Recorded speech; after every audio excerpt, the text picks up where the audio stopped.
What's good, man? I'm at the Underground Hip Hop Blog right now. It's gonna be a good time, good time. I can't wait. I mean, it really transformed into it. I mean, I used to go by Charming Mind. You know what I mean? I used to be in a little hip hop group, and it turned into Charm the Legend. You know, Charm the Legend turned really relevant, and then we changed it up to That's Legend. I actually was chopping it up with Jack, and Jack was like, yo, we gotta take the charm out, you know? And I was just like, for sure, we could just run it like that then. Since I was a kid, man, I started rapping on those old school cameras. Not even cameras, it was just like a computer screen with like a microphone up top. There was like a 60-second recording thing on it. And I would just rap into the screen and keep rapping. And when the 60-second came, I would have had to press the button again. I used to leave my whole screen with like spit on it. From that, I started putting out CDs, you know? Once I started going on CDs, people were like, yo, you should really keep doing this, and then so on and so on and so on. But since I was probably like, I can't even remember, like 9 probably, 9 or 10. Everybody has time to listen to music. But what I'm saying is, I just feel that if you listen to too many people, you start your music kind of starts shaping and forming into those artists that you kind of listen to. And I kind of just like to make it feel like, I like old school stuff, you know what I'm saying? Like old Ice Cube, you know, old everything. Anything that's talking about life and progress and turning into the bad spots in your area, your neighborhood's better, you know what I'm saying? Like stuff like that. Anything that's dope, that's real, that hurts, that makes you feel good, stuff like that. I mean, the pros is like you get a lot more respect, you know what I mean? You got to give out less thank yous, you know? And I mean, there are a lot of favors that a lot of people do for me. And you know, the cons is the money, you know what I mean? It's not like we ball out here. There's a lot of people that know you, but you know, fame isn't gonna pay your bills, you know what I'm saying? So you really got to believe if you're doing this because you love to do it, or you're trying to really, you know, progress on your brand and expand and really like let go of everything else in life and just do that. That's the only way it's really gonna happen. With music, I've always just been too consistent. You know, I've never taken no days off of it, you know. Whether I was, the goal's always been the same, you know what I mean? More states, more traveling, more tours, more shows, more everything, you know, more promo, more branding, even opening more businesses, you know what I'm saying? Not just focusing on music, maybe more acting, you know, maybe a film company, maybe, you know, anything that expands more.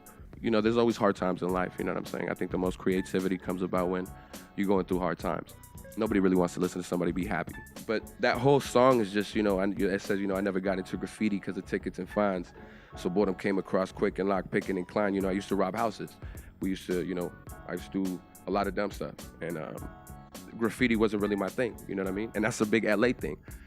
But I mean, I had homies who were putting in work and getting locked up and paying mad fines, and I was just like, man, I don't know if I got even money to, you know, be tagging up walls or, you know. So I started robbing houses, and I was good at it. And then I started pushing, and then from pushing, I mean, I got, you know, arrested and blah, blah, blah. And luckily that was at a age where I had already graduated. You know, I graduated high school early. I was like 16 years old when I graduated. I was in college by 17. My son was already like 2 or 3. Well, I was locked up with his brother. He has a little brother, and you know, we chopped it up. We used to be locked up together at the same spot, Steel Lacey, and he had a Psycho Realm tattoo on him. And I asked him, you know, if you know, you like Psycho Realm? He's like, yeah, they're cool, but he never told me that was his brother. And then, long story short, you know, when I got out, I got booked at a show at the Whiskey Go-Go, and then I seen him there. I seen him up top. I had invited him, and I told him, you know, I got some tickets for you. He's like, oh, I'll probably see you there. And then, long story short, you know, I seen him there. He introduced me to him, and probably took 2 years after that. You know, we just kept chopping it up, and then we just ended up doing a track. I got this album I'm coming out. It's called The First Supper. It's basically the people I first started eating with. So, you know, and the whole album is just based on, you know, every situation I was going through. Every song has like a certain phase in my life, a certain chapter, a certain blah, blah, blah, right? I got Ask Me How I'm Doing. I got songs that really venture out into really things that can be called any type of genre in music, you know what I'm saying? So, you know, the whole idea of The First Supper, I'm gonna have a long table. I'm gonna have a girl eating an apple. It's gonna be dope, it's gonna be sick. I'm gonna have like a mannequin in there, just because there's fake people that eat with you the first time you start eating. And there's gonna be all kinds of people, beautiful women, dope ass people. Jack will probably be on it. Reality, man. Reality. we're not delusional here. Like, you know, we're not over here making like these big deals of just what isn't important. You know what I'm saying? Like, and sometimes the music we make is a lot more ruthless, a lot more, you know, parental supervision or whatever. I don't know. It's just like, I think it's for older people. You know what I'm saying? I think it's grown folk music. I think it's for people who already have a grasp in life. And I think that's what underground hip hop is. Yeah, definitely. You can find me at That's Legend, THASLEGEND. I also have my Pandora station. You can look it up on Charm the Legend, or iTunes, look up Charm the Legend.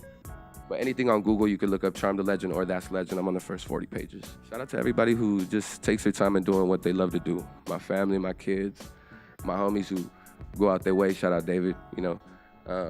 Everybody, man. Everybody who just loves hip hop. Yeah, man, I appreciate you having me in, man. It's a good look. It's a dope spot. Congrats. It's going to be a good year.